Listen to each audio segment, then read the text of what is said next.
Bienvenidos a La Verdad Te Hará Libre, un canal donde buscamos conocer la voluntad de Yahweh en el estudio minucioso de la Biblia, en un esfuerzo por abandonar dogmas y doctrinas de fe tradicionales, enseñando la verdad original expresada en la totalidad de las Sagradas Escrituras. Mi nombre es Eduardo Acevedo y les invitamos a descubrir un único testamento.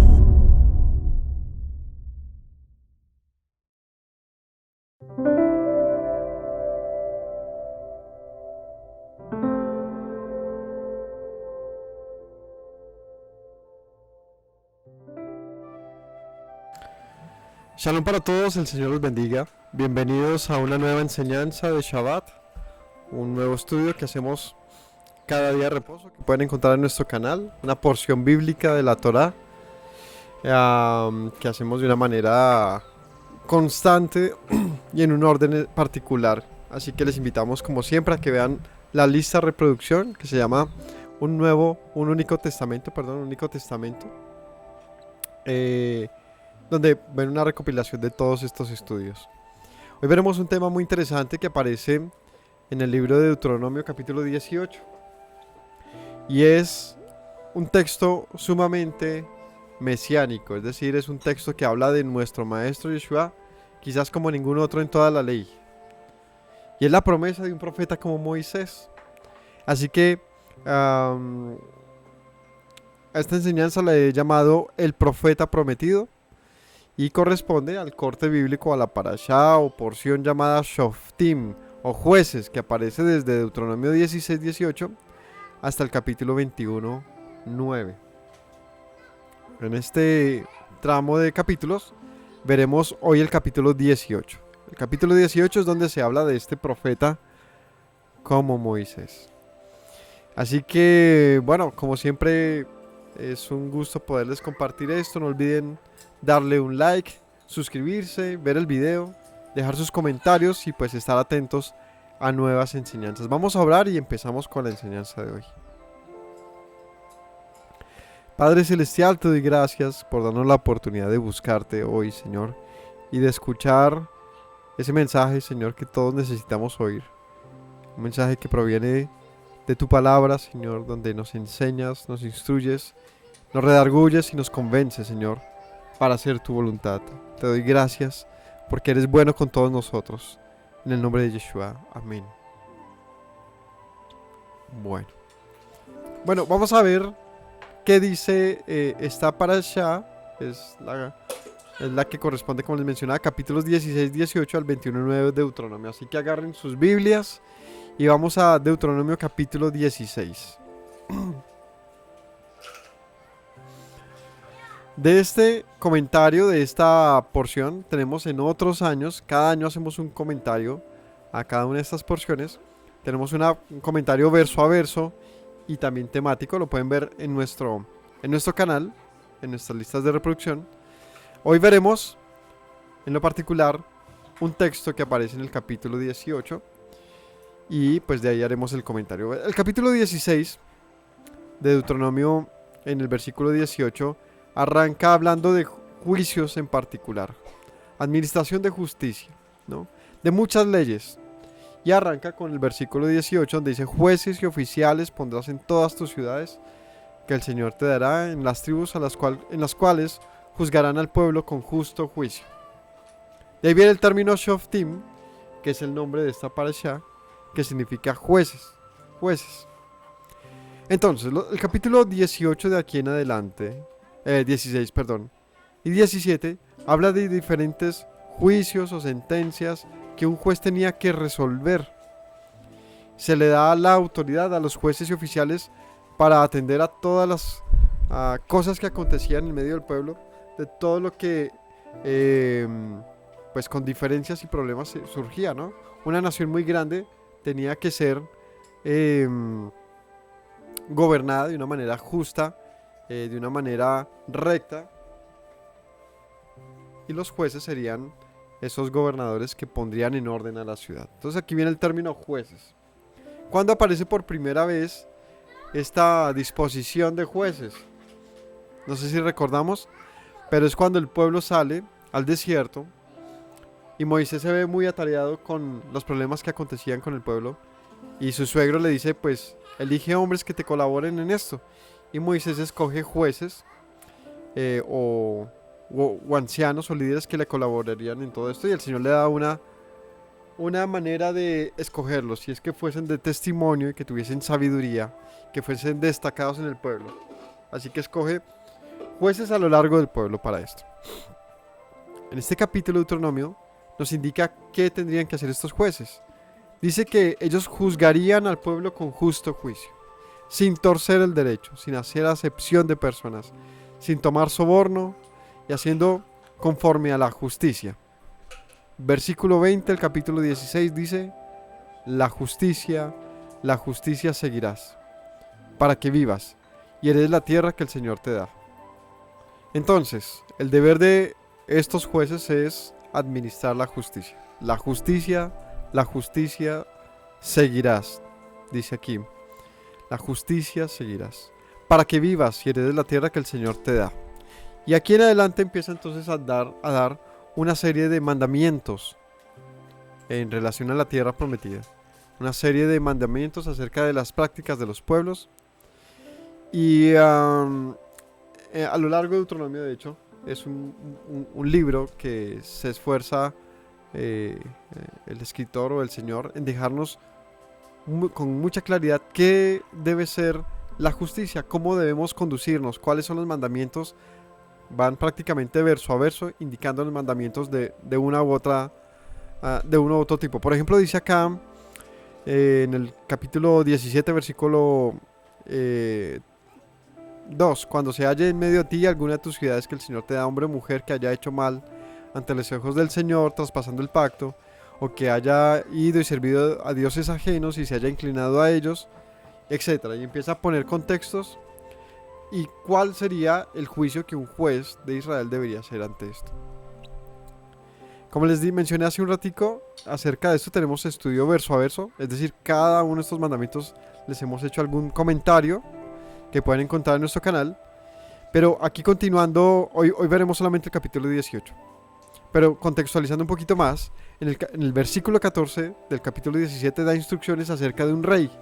Entonces hablamos de jueces, pero ¿qué pasa si se levanta un rey en medio de la nación? ¿Cómo gobiernan dos poderes, no? Los jueces y un rey que vendría a ser superior a los jueces incluso. Y en este capítulo, la Torá nos muestra que absolutamente todos en el pueblo tenían un mandato en particular. Ni siquiera el rey podía escapar o debía escapar a la ley. En ese orden de ideas, la ley es superior a absolutamente todos en medio de un pueblo. El capítulo 17, versículo 14, nos habla de cuáles son los mandamientos para un rey. Y esto nos ayuda a entender qué pasó con Salomón, por ejemplo, como rey. ¿Cuál fue el error de Salomón en su gobierno? Quizás cuando leemos este pasaje nos damos cuenta que en todos los mandamientos de un rey, Salomón falló. El capítulo 18 habla de las porciones para los levitas, en la repartición de la tierra, amonestación contra costumbres paganas, y llega por fin, capítulo 18, versículo 15, el texto que veremos hoy. Y es la promesa de un profeta como Moisés. Para entrar a este capítulo, a este pasaje, vamos a leer entonces los versos anteriores a entender el por qué aparece este versículo. Así que sin más dilación, capítulo 18, versículo 9, dice: no es necesario que ustedes busquen este camino, sino que ustedes, conforme a la ley, mirarán y buscarán. Entonces, dice aquí, versículo 15: profeta de en medio de ti y de tus hermanos, como yo, te levantará Yahweh tu Dios, a él oiréis. Así que hace falta preguntarnos qué sería un profeta como Moisés. Porque esta señal de un profeta como Moisés no fue vista por muchísimo tiempo, lo que hizo que este anuncio se convirtiera en un anuncio mesiánico. Es decir, en Josué no encontraron este profeta, ni en Samuel, ni en ninguna de los profetas de la época, y que fue una época larguísima. Desde Moisés hasta David pasaron, si no estoy mal, como 450 años. Y de David hasta Yeshua, ¿cuánto tiempo no pasó?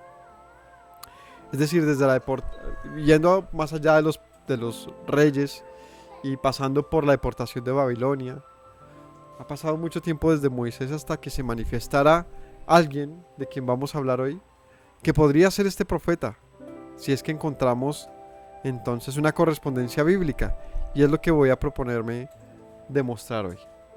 Un profeta como yo. ¿Qué es un profeta como yo? Un profeta como yo. Bueno, lo primero que vamos a ver es este término profeta, ¿no?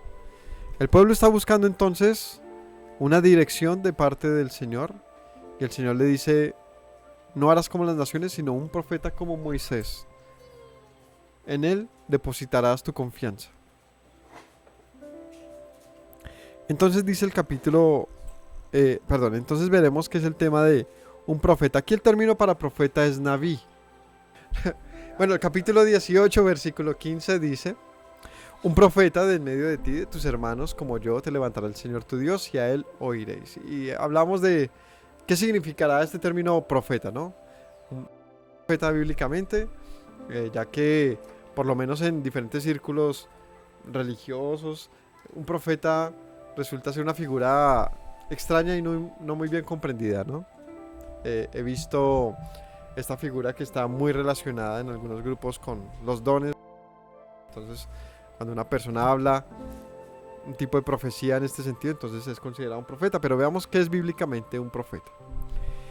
Entonces, el término de profeta que tenemos y de donde viene la traducción es del griego profetes, que significa hablar en vez de, o ser portavoz de, hablar en lugar de alguien más. Incluso en voz alta, predecir, y en griego clásico significa predicar. El término hebreo, ese es el origen que tenemos de la Septuaginta, que es griega. Es decir, la versión griega de donde viene esta traducción, la que tenemos nosotros en español, es una versión bíblica que se llama la Septuaginta, que es un esfuerzo que hacen los 70 ancianos de Israel, un consejo para sacar esta versión al griego y dejarlo en la biblioteca de Alejandría. Eso es en el tiempo en que están siendo gobernados por los griegos. Y de esta es de donde vienen los apóstoles de la versión Septuaginta, y es muy interesante. El caso es que por eso tenemos que entender su versión en griego en este caso, pero también del hebreo naturalmente, que es de donde viene el término profeta, y es Naví. Así que la raíz acá de esto quizás signifique llamar o convocar. Así que enviado. Así que un profeta, en este caso, del que está anunciando aquí, es un llamado. Es alguien que convoca. Y vamos a ver algunos puntos de lo que podemos. Ya. Yahweh me tomó detrás del ganado y me dijo: ve y profetiza a mi pueblo Israel. Ahora pues, oye la palabra del Señor. Tú dices: no profetices contra Israel ni hablas contra la casa de Isaac. Por tanto, así ha dicho el Señor. Entonces, como les decía, el primero es ¿de dónde viene la profecía? ¿No? De un origen, en este caso, que no fue un profeta hablándole a otro profeta, sino es de dónde venía la palabra que este profeta anunciaría. Y dice: el Señor me tomó, ¿no? Es decir, de una manera donde el Señor da un anuncio, una comunicación particular, ¿no? Es decir, un profeta, ¿de dónde obtiene? ¿No? Y en estos casos estamos viendo que no es humano, ¿no? Por lo menos de este tipo de profeta al que estamos anunciando. Parte de Dios. ¿Y esta autoridad de dónde proviene? Los profetas también tuvieron una autoridad. Por ejemplo, Moisés. Moisés, que fue un profeta en particular, no solamente fue profeta.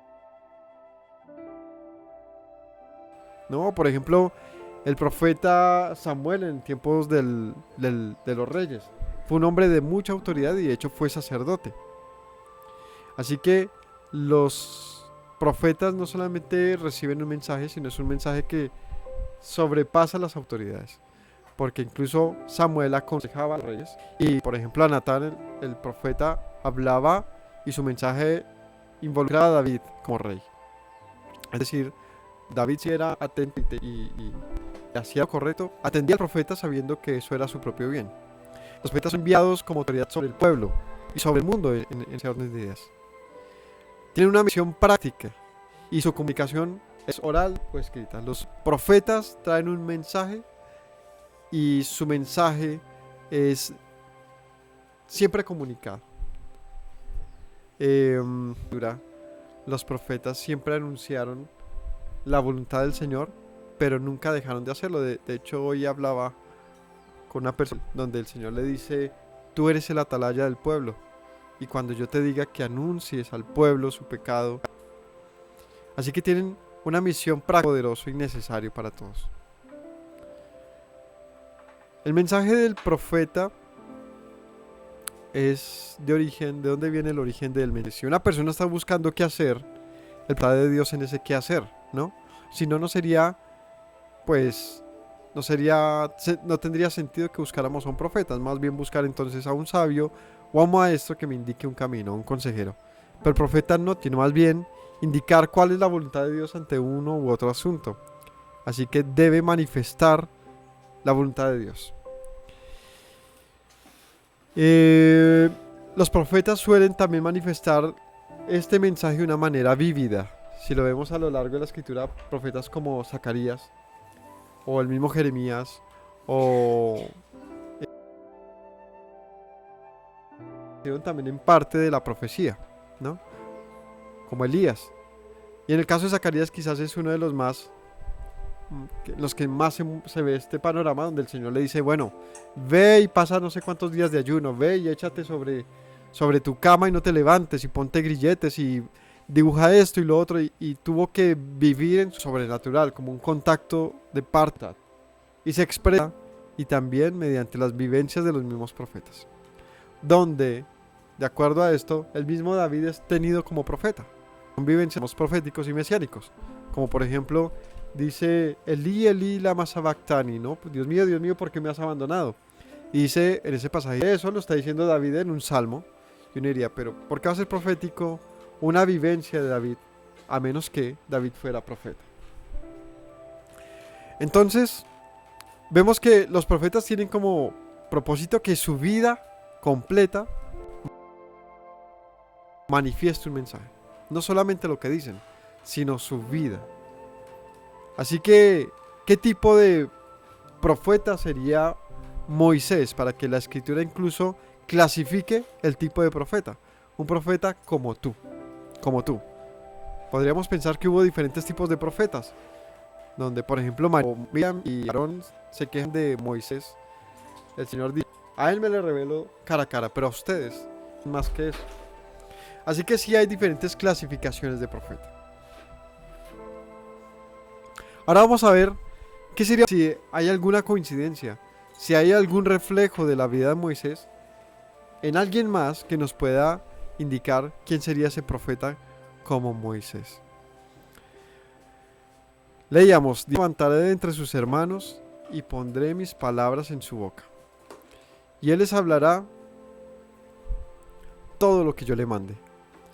Y sucederá que a cualquiera que no oiga las palabras de él, al hablar en mi nombre, yo mismo le pediré cuenta. Así que muchos profetas cumplieron. ¿Qué tenía de particular este hablar como Moisés? Que quizás como ningún otro profeta, Moisés estuvo delante del Señor y dio a conocer el rostro del Señor de una u otra manera por profeta tuyo. Y es muy interesante porque Moisés tenía que transmitir el conocimiento de Dios como alguien que había subido a conocerlo, ¿no? Y todos estos términos, como por ejemplo, y Moisés subió al monte y permaneció 40 días y 40 noches, y cuando descendió resplandecía su rostro, de manifestar a Dios delante del pueblo. Así que veamos entonces en qué cosas podríamos encontrar a Moisés, y en este caso yo voy a demostrar cómo un profeta como Moisés fue Jesús de Nazaret, Yeshua, nuestro Mesías, cómo los escritos y la Biblia demuestran que ha sido en muchas maneras y en muchos aspectos como Moisés. Lo primero, hablemos de sus inicios. La situación en la que nace Moisés. ¿Cómo nace Moisés, no? Moisés nace en una situación de peligro, porque tuvo que ser escondido. Dice la escritura en Éxodo capítulo 1, versículo 22. Entonces Faraón ordenó a todo su pueblo diciendo: todo hijo que nazca lo echaréis al río. Entonces, más adelantico dice, puso al niño la madre. Y es interesante este hecho. Es un hombre y es un hombre que es tomado de las aguas con un propósito, ¿no? Con un propósito. Lo he sacado de las aguas, ese es el término Moisés. Así que ante la orden de asesinar a todos los niños varones que nacieran y tirarlos al río, y cogiera tal fuerza que doblegara al mismo egipcio. Este se le había metido una paranoia de que Israel vendría a ser más fuerte que los egipcios y los dominarían. Así que lo que este hace es controlarlos. El control de la natalidad, el control abrupto y autoritario de la natalidad por causa del miedo de la autodestrucción. Y como les mencionaba, aquí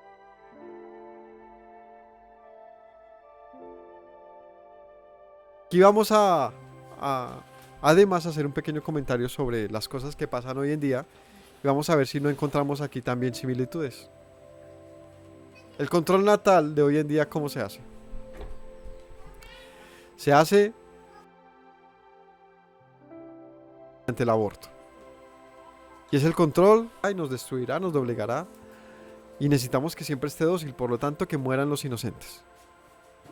También pasa cuando nace Yeshua, ¿no? Dice en Mateo capítulo 2,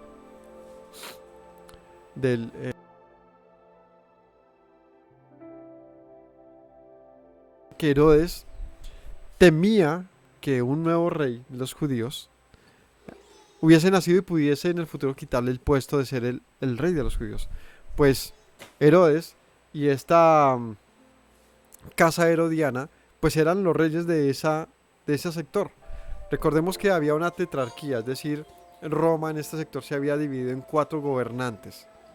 Gobernaban Judea, Samaria, Galilea y no me acuerdo cuál es el otro. Creo que es Alejandría, la zona de este que sería Ptolomeo, la región ptolemaica. Y si no estoy mal, ese es como el orden. El caso es que se había dividido el reino de Roma en 4 reyes para esa región, todos doblegados ante Roma. No era una pelea entre ellos, sino se había dividido el poder. Y ante esa división pues colocan en Judea a Herodes. Y Herodes dice, pues yo soy el rey de los judíos. ¿Cómo así que se va a levantar un rey de los judíos? Y ante el temor, nuevamente, de la destrucción de Roma, ordena la destrucción. Así que este manda matar a todos los niños en Belén. Así que Yeshua, al igual que Moisés, han sido salvos justo en el tiempo de su natalidad. Primera relación y no menor, ¿no? Es muy grande, porque es un evento que se cuenta entonces en la historia como es un evento, digamos, opacado por los asesinatos. Entonces, como les mencionaba, esto nos tiene que ayudar a entender un patrón bíblico, y es que la muerte de los inocentes siempre precede a un evento muy importante. En este caso, la destrucción y también la liberación. Porque pongamos primero la revisión del tema de los egipcios. Faraón, un hombre que representa el sistema de la época, ordena asesinar a todos los inocentes hebreos por el temor de que su pueblo fuese aniquilado o doblegado ante eso. Sus miedos lo llevan a eso. Y tiempo después, cuando Moisés fue ya viejo y viene de parte del Señor, pasó. que en efecto murió el pueblo por causa de los hebreos. O sea, lo que temió Faraón finalmente se dio, pero no a la manera en que Faraón pensaba, sino más bien por causa de lo que hizo Faraón, por las consecuencias de sus actos. Así que el asesinato sistemático de niños solamente significó que el Señor vengaría la muerte de los inocentes. Pero eso no solamente pasó ahí, también pasó con Yeshua, que tiempo después, cuando Yeshua también cuando ascendió, y tiempo después, por el año 70 más o menos, viene un gran juicio sobre la tierra de Israel. Juicio que trae no solamente una masacre inmensa, sino que con él también es destruido el templo de Jerusalén por completo. Y en este caso no era culpable solamente Herodes, quien era judío de hecho, el pueblo completo. Y como en el tiempo de Faraón fue destruido Faraón y el pueblo, y lo que hicieron Herodes, fue destruido toda Jerusalén. Entonces, como les menciono, si hoy en día es común el asesinato sistemático de niños por causa de proteger a la población, no nos sorprendamos cuando venga un gran juicio sobre toda la nación, uno que no esperemos, y nos preguntemos ¿y qué pasó? Pero es que los juicios que vinieron son catastróficos, ¿no? Así que me permito bíblicamente decir que hay una gran probabilidad de que si seguimos en este sistema de asesinato y se aprueban leyes en torno a esto, es probable que muy pronto nuestra nación y todas las naciones lleven una gran catástrofe por causa de los inocentes. Así que les dejo, cuando los libros cuenten sobre esto, quizás nos demos cuenta que sí hay que entender las cosas para que nosotros nos apercibamos. Entonces, primero, su natalicio, similar. El nombre es profético, porque Moisés dice, lo he sacado de las aguas, de ahí viene el término Moisés, ¿no? La hija del faraón puso su nombre, Moisés, en Éxodo 2:10 dice, sobre el niño puso ese nombre porque lo sacó de las aguas, y dijo esto, lo he sacado de las aguas. El término de Moisés viene la palabra Mashá, que significa sacar del agua, hacer salir, extraer, salvar. Fue sacado de la muerte segura que tendría en el río, ¿no? Él fue rescatado, de hecho, por una mujer de la cual no se pensaría que sería rescatado, y es una misma egipcia.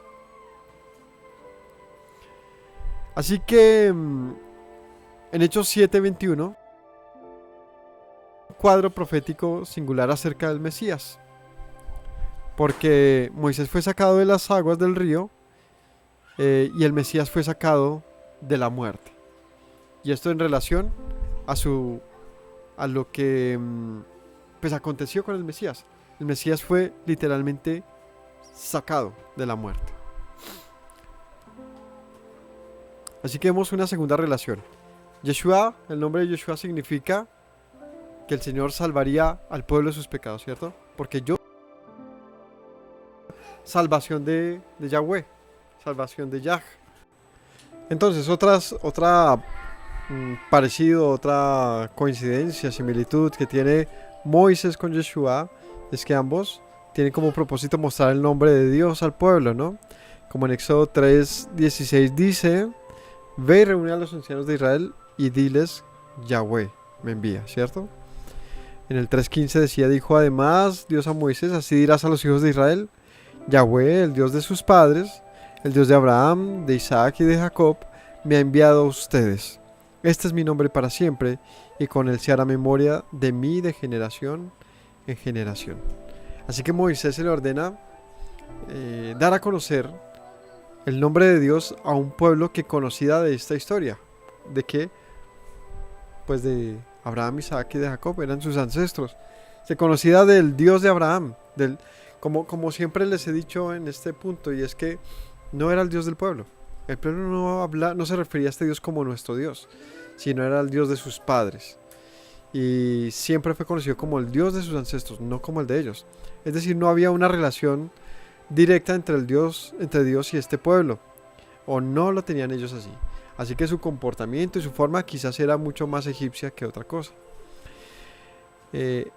La presentación de Dios a este pueblo es: yo soy el mismo que me le aparecía a sus padres y el mismo que les hablé y les hice juramentos y promesas a ellos. Mi nombre es Yahweh y así seré conocido.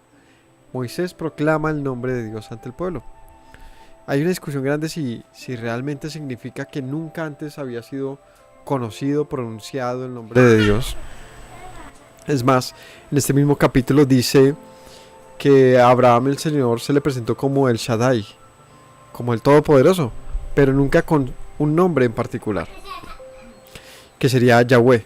La Biblia, por supuesto, relata desde el mismo capítulo 2, dice: entonces Yahweh Dios, ¿no? O el Señor, o Yahweh Dios, reposó el séptimo día, un ejemplo. Ahí se utiliza el término, pero ¿por qué podría utilizar el nombre Yahweh en capítulos de Génesis si se supone que hasta el tiempo de Moisés sería dado a conocer este nombre? Pues muy sencillo, porque esos libros fueron escritos después de Moisés. Es decir, la narrativa de todos estos textos son muy alejadas de todos los eventos cuando acontecieron. Entonces, ¿quién las escribe? Pues conociendo naturalmente el nombre del Señor y de todos los personajes que aparecen en estas historias, los escribe con su nombre. Pero en este caso, históricamente, la Biblia nos dice cuándo se dio a conocer el nombre del Señor y quién lo dio a conocer. Y fue en un tiempo de liberación, y lo hace Moisés. Así que se le ordena pronunciar el nombre del Señor y dar libertad al pueblo con este nombre. De la misma manera, también Yeshua vino en nombre de Yahweh, como está escrito en Juan 12:13. ¿Qué dice Juan 12:13? Veamos.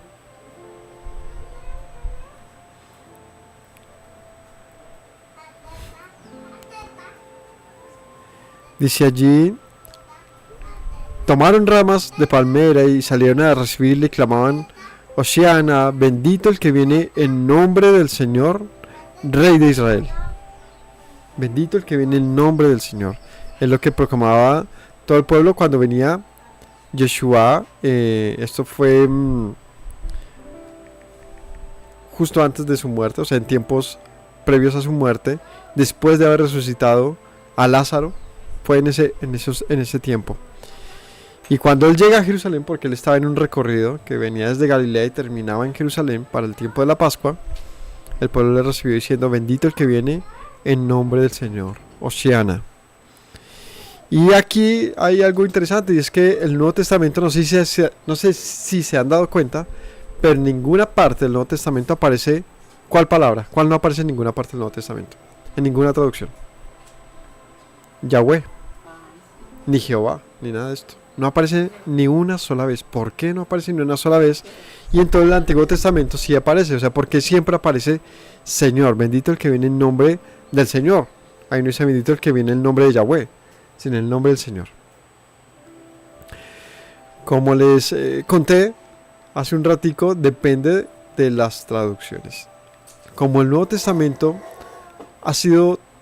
fue traducido desde sus originales en el idioma que hayan sido, ya sea arameo, griego o hebreo, en el paso que le dieron al siguiente, que fue el griego, allí quien hizo la traducción pues ya lo hizo naturalmente desde su concepción de momento del uso de las palabras.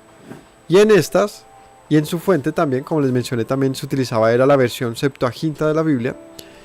Ya vemos que para ellos no se pronunciaba el nombre del Señor. No se pronunciaba el nombre del Señor. Qué interesante. Porque justamente viene Yeshua a manifestar nuevamente el nombre del Señor. Un nombre que había sido dejado de pronunciar. Otra vez un pueblo que sí conocía a sus ancestros, sí conocía de un pueblo que era el pueblo de este Dios. Pero un Dios que para sí mismo había un gran desconocimiento de este Dios, el Dios de Abraham, Isaac y de Jacob. Así que bendito el que viene en nombre de Yahweh. Viene el nombre de su Padre para dar a conocer el nombre de su Padre, ¿no? He manifestado, dice Juan 17:16. He manifestado tu nombre a los hombres que del mundo me diste.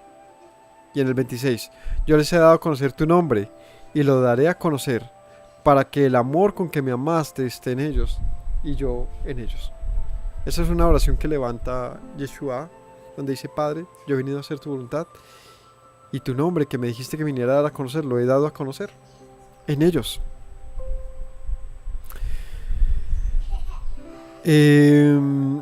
Entonces, tanto Yeshua como Moisés vienen a dar a conocer el nombre de Dios como un propósito grande, y era saber quién los había liberado, de quién venía su liberación. ¿Qué otra similitud? Los milagros grandes, ¿no? En Éxodo 4:5 dice: por esto creerán que te ha aparecido Yahweh, ¿no? ¿Cuándo lo dice? Cuando Moisés le dice al Señor: ¿cómo haré para que me crean? ¿No? Porque Moisés parecía muy incrédulo, insistiendo, diciendo: Señor, ¿qué hago para que me crean? ¿No? ¿Cómo hago para saber que este pueblo creerá? Y el Señor le dice, primero, le dice: toma tu vara que tienes, lánzala y se convierte en culebra, ¿cierto? Y luego le dice: mete tu mano en tu cero, y se convirtió blanca,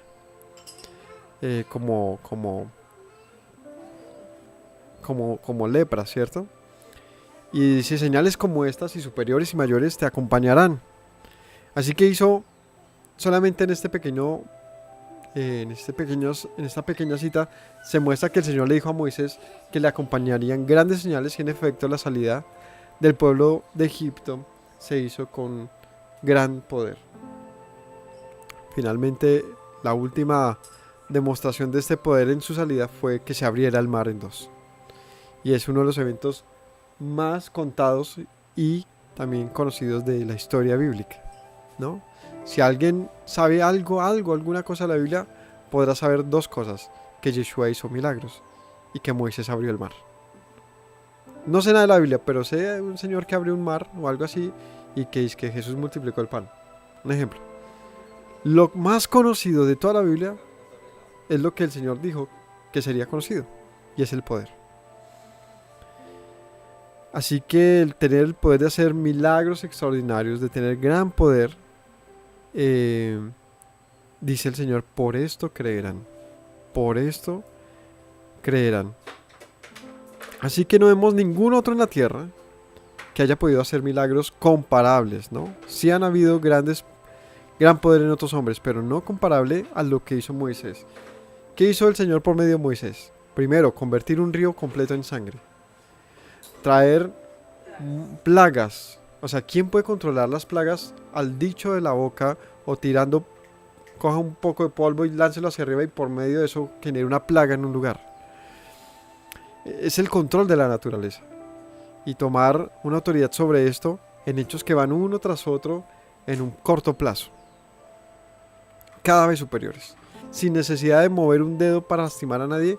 Viniera gran poder, en este caso de destrucción, que fue lo que aconteció con Egipto, pero también el gran poder de haber liberado un pueblo de otro opresor, y hacerlo atravesar un mar abierto en dos. O sea, cosas como esas no son de ninguna manera replicables. Y a pesar de que hubo profetas grandes como un Elías, que hizo llover fuego del cielo, o Eliseo, que también levantó muertos, de ninguna manera tuvieron la constancia, el alcance y el poder que un Moisés o Yeshua tuvieron en todo lo que hicieron. Al punto que en el caso de Yeshua dice que toda la gente lo seguía porque todo el tiempo estaba haciendo un milagro particular, imposibles de replicar. Así que no cabe duda que los milagros de Yeshua documentados en los libros, ¿cierto?, constituyen la evidencia del cumplimiento de esta promesa. Uno que tendría la capacidad de hacer señales como las de Moisés. Señales. Calcule que es alimentar a 5,000 personas, sin contar niños ni mujeres. Pongámosle niños y mujeres, por cada hombre una mujer siquiera. Ya son 10,000 personas. Y que hayan 2 niños, 20,000 personas. No, que es que estaba en el jardín. Bueno, entonces sin niños. Pero no hay manera. No hay manera. Compre una libra de carne y dice, somos 8 personas, ¿con eso vamos a alimentar a todo el mundo?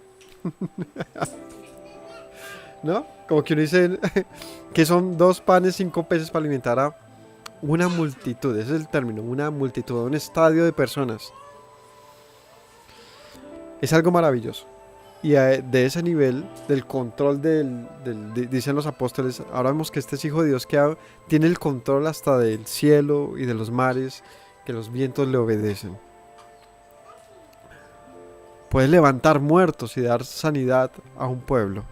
¿Quién puede hacer esto? ¿Y qué otra evidencia bíblica hay de, otra vez, no de eventos como estos, porque sí hay más eventos que les ponía como ejemplo a Eliseo y Elías? No, es que pensé que era, no pasa nada, está bien de carga. Pero nunca lo hicieron con la constancia, es decir, todos los días como una jornada de milagros, pues, y para todo el pueblo. Veamos otra señal más. Nos quedan 2 señales y con eso ya quedamos claros si será mucha coincidencia bíblica o en efecto tenemos que preguntarnos si de verdad sería este el profeta prometido. En Juan 15:24 dice, si yo no hubiera hecho entre ellos las obras que ningún otro ha hecho, no tendrían pecado. Pero ahora que las han visto y me han odiado, a mí también han odiado a mi Padre. Como no aceptaron estas obras que hice, por lo menos el pueblo vio a Moisés y se espantó y le siguió. Pero ustedes viendo todo lo que he hecho y aún así no me han creído, pues esto significa el menosprecio por mí y mi Padre. Hemos hecho el bien delante de ustedes. Hemos hecho, él dice, bueno, no crean a mi palabra, pero crean a las obras que he hecho todos los días delante de ustedes. Pero como no han creído, aunque han visto, su pecado se mantiene. Así que Moisés fue enviado con gran poder para que el pueblo creyese. Con el propósito de hacerlos libres, ¿cierto? También Yeshua. Por último, penúltimo, Moisés habló las palabras de Dios, ¿no? Éxodo 4:12 dice, yo estaré en tu boca y te enseñaré lo que has de hablar. Moisés tenía el propósito, ser ese profeta que transmitiría al pueblo la voluntad de Dios. Es tenido en cuenta como el número 1, pues. Que haya escrito y dejado manifiestas tantas palabras de Dios para un pueblo. Hasta el punto que hoy en día tenemos lo que conocemos como la palabra de Dios, o el Pentateuco, o la ley de Moisés. Es la más grande colección de mandamientos y de instrucciones de tipo y dijo Dios. Es decir, palabra de Dios. Te alabamos, Señor. Es decir, de toda la Biblia, de todos los textos bíblicos y de todas las personas que han escrito algo acerca de Dios, la mayor colección de términos tipo y dijo Dios o dile al pueblo así ha dicho Dios, las hace Moisés de una manera inmensa. Así que es el profeta número 1 en dar a conocer las palabras de Dios y en dejárnoslas escritas para todos nosotros hasta el día de hoy. ¿Qué dice Yeshua acerca de esto? Mateo 5:17. No piensen que he venido para abolir la ley o los profetas. No he venido para abolir, sino para cumplir. Porque en verdad les digo que hasta que pase el cielo y la tierra no se perderá ni la letra más pequeña, ni una tilde de la Torá, hasta que todo se cumpla.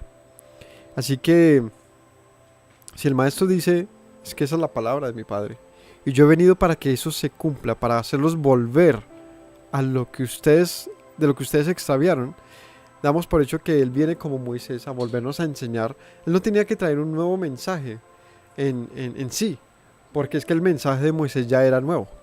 Es decir, como dice 1 de Juan, un mandamiento nuevo les doy, no que sea nuevo, sino que era al principio. Ámense unos a otros. Es un redescubrir, una renovación de un pacto. Es volver a algo de lo que nos extraviamos y por lo tanto sí es nuevo, ¿no? Es como cuando los papás de uno tienen una finca y vivieron toda su vida, la abandonan, se van para Bogotá y después para allá los nietos, no, que por allá los abuelos tienen una finca, vamos.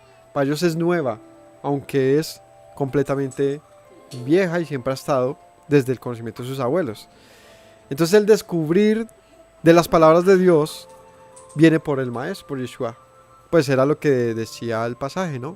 No tienen que buscar adivinos para conocer la voluntad de Dios. Él les enviará un profeta como yo.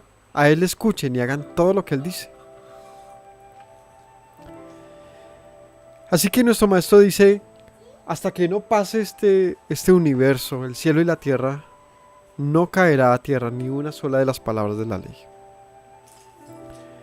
Así que como Moisés viene como profeta para darnos la Torá, la palabra, también Yeshua viene, incluso un poco más allá, como la palabra viva de Dios. Pues Él no solamente viene a enseñarnos la Torá, sino a mostrarnos cómo es la Torá, cómo se vive. De hecho, los apóstoles dicen que tenemos que mirar a Él y ser imitadores de Él. Porque el propósito es que lleguemos a ser conformados a su imagen. A su imagen. De tal manera que podamos hacer la Biblia, la palabra de Dios, de una manera muy práctica. Yeshua nos muestra cómo llevarla de una manera práctica. Hebreos dice, en el capítulo 1, Dios habiendo hablado hace mucho tiempo, en muchas ocasiones y de muchas maneras a nuestros padres por los profetas, en estos últimos días nos ha hablado por su Hijo, a quien constituyó heredero de todas las cosas, por medio de quien hizo también el universo.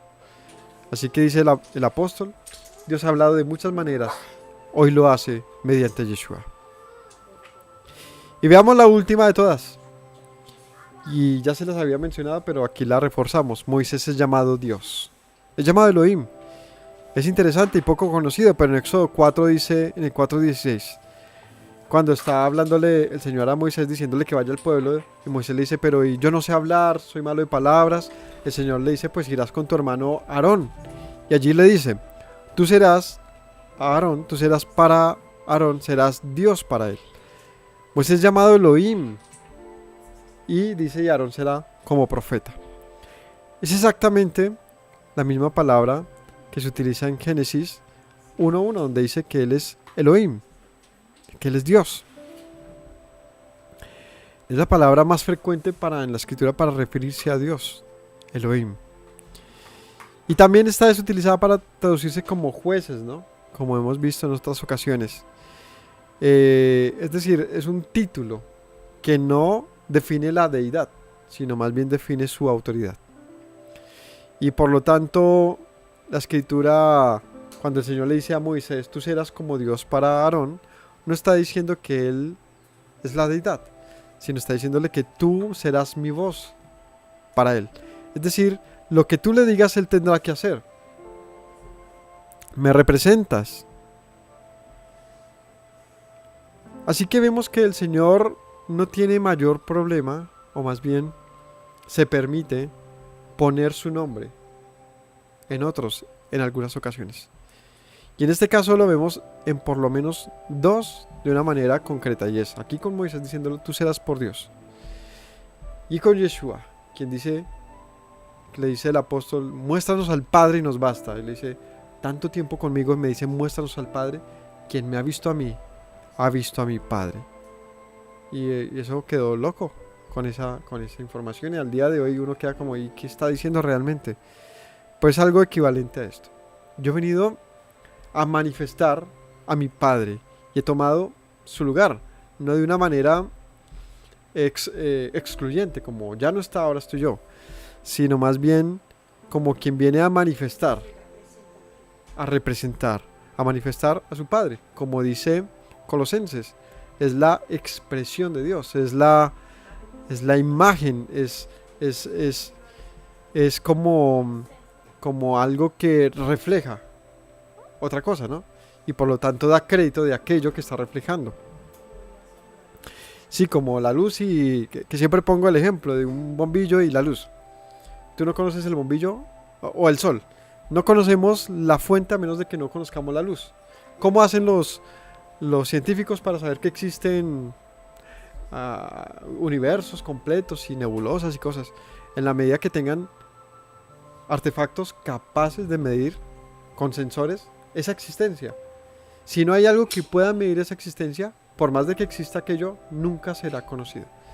Es decir, Dios podría existir, pero a menos de que no haya algo que manifieste quién es Él, jamás sería conocido. Y ese alguien es Yeshua. Así que ha venido a darnos a conocer la invisibilidad y el poder de Dios. Es manifiesta mediante Yeshua. Así que el Señor le delega autoridad a Moisés para manifestar su palabra al mundo y para tomar a un pueblo, ¿no? Pues le dice, ve y en mi nombre saca a ese pueblo, dile a Faraón, Yahweh me ha enviado, ¿no? Juan 1:1 dice, en el principio era la palabra era con Elohim, y la palabra era Elohim. Y más adelante dice, y la palabra se hizo carne y se manifestó a nosotros. Y está refiriéndose a Yeshua, quien viene a manifestarse como Elohim para todos nosotros. Por lo tanto, sin problema los apóstoles dicen, pues él, refiriéndose a Yeshua, es Dios sobre todas las cosas. En varios versos dicen que Yeshua es Elohim sin sonrojarse, sin hacer idolatría. ¿Cómo es posible? Sencillo, porque han entendido este principio, bueno, no es tan sencillo más bien, pero sí ellos lo entendieron y nos lo tratan de compartir, de comunicar. Y decir es que Yeshua es en el Padre, y el Padre en Yeshua. Solamente que a diferencia de Moisés, Moisés no descendió de ningún lugar. Moisés fue plenamente hombre. Y Yeshua dice, yo volveré al lugar que fui tomado. Desde donde estuve siempre. Desde antes de Abraham. Desde el inicio de todo. Antes que fuera el mundo. Allí yo estaba. Y allí volveré. O sea que a diferencia de esto, sí con Moisés tenemos es un ejemplo, sombra de lo venidero. Moisés todo lo vio a nivel sombra. Pues yo vi un tabernáculo celestial y tenía que replicarlo. Todo lo que vio Moisés como una forma de comportamiento era como ver allí a Da Vinci tratando de pintar al maestro, ¿no? Allí está Moisés con su lienzo pintando lo que él veía. ¿Y qué veía cuando escribía la ley? A Yeshua. Él conoció y vio lo celestial y lo reflejó. Por lo tanto, él es sombra de lo celestial. Esa figura de un hombre que liberta a una nación con todas sus debilidades y justamente por sus debilidades no alcanza a entrar. Porque si hablamos de diferencias, ya hablamos de similitudes, de diferencias, por lo menos dos cosas diferencian a Yeshua de Moisés. La primera es su origen. Y la segunda, que Moisés no santificó el nombre del Señor en una ocasión, en una sola ocasión.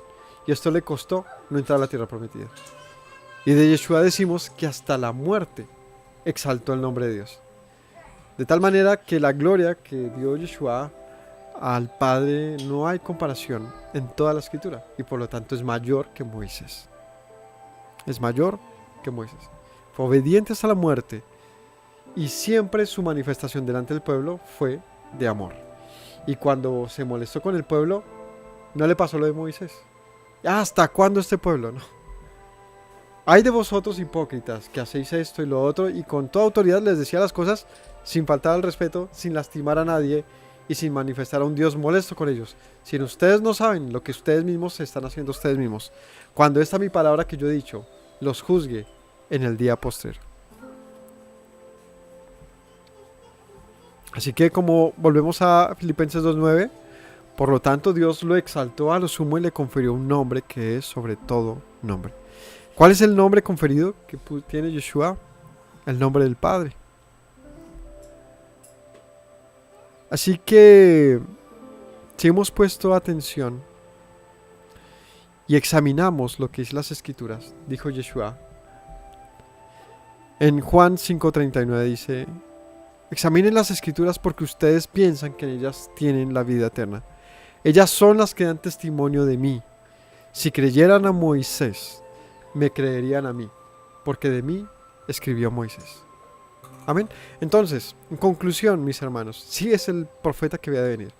¿Será que alguien se puso a reunir eventos? De eso han acusado a los escritores del Nuevo Testamento.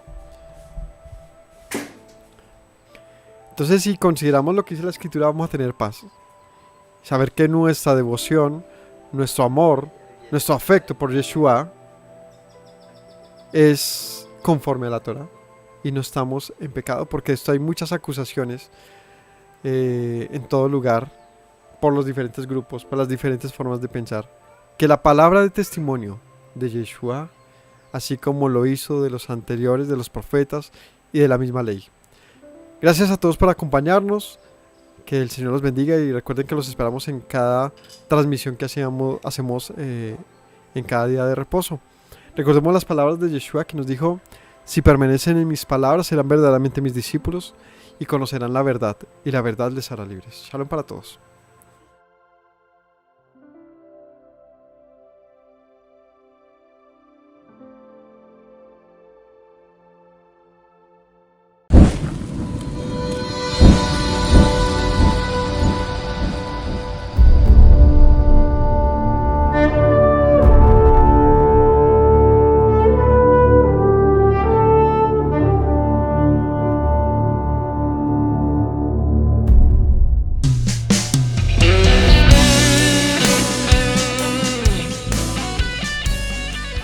Bienvenidos a La Verdad Te Hará Libre, un canal donde buscamos conocer la voluntad de Yahweh en el estudio minucioso de la Biblia, en un esfuerzo por abandonar dogmas y doctrinas de fe tradicionales, enseñando la verdad original expresada en la totalidad de las Sagradas Escrituras. Mi nombre es Eduardo Acevedo y les invitamos a descubrir un único testamento.